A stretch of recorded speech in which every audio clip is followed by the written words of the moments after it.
I knew next to nothing of the film we're talking about today until the title and poster art became available, as well as a minor description. Upon that, I knew I had to see it. A movie called Daddy's Head with that poster? Pure nightmare fuel.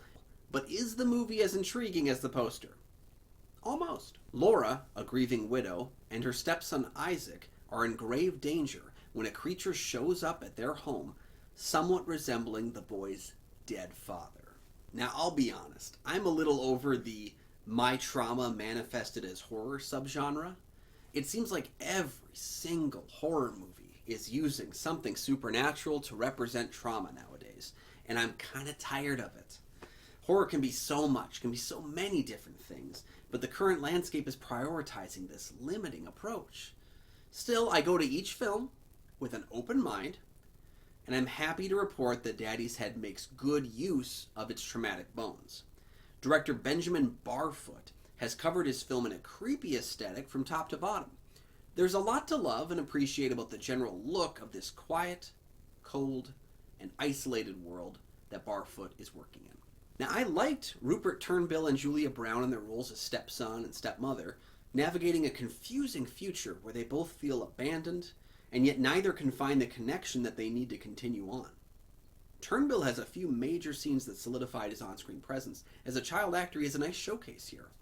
Brown carries a lot of pain in her performance, someone who's never wanted kids now thrust into a position where she has the singular responsibility to care for another. Now, the biggest problem with Daddy's Head is that it doesn't have a lot of bite.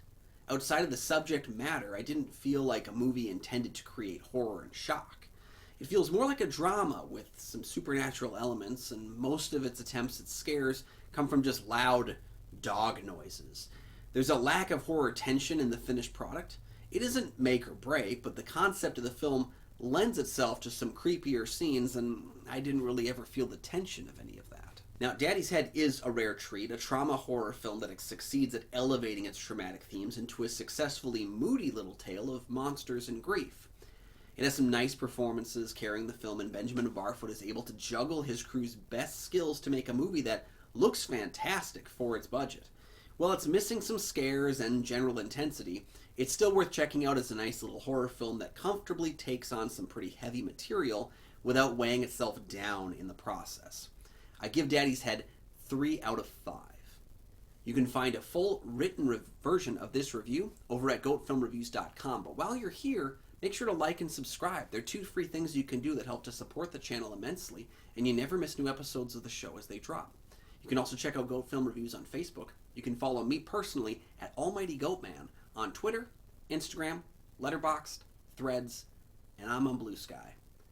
And you can also check out my show, Kyle and Nick on Film, that I co-host with Nick Polatichuk from the St. Paul Filmcast. We have new episodes of that show every single week, including an episode that we did on Daddy's Head. Also, down in the video description for this video, there's a link for the Minnesota Film Critics Association, of which I'm a member. You can find other film critics' reviews of new, popular, and classic films, as well as more of my stuff over there too. Thanks for joining me for this episode, video review style, on Daddy's Head. Make sure to comment down below your thoughts on the film, which is streaming on Shudder. And we'll see you next time. Bye-bye.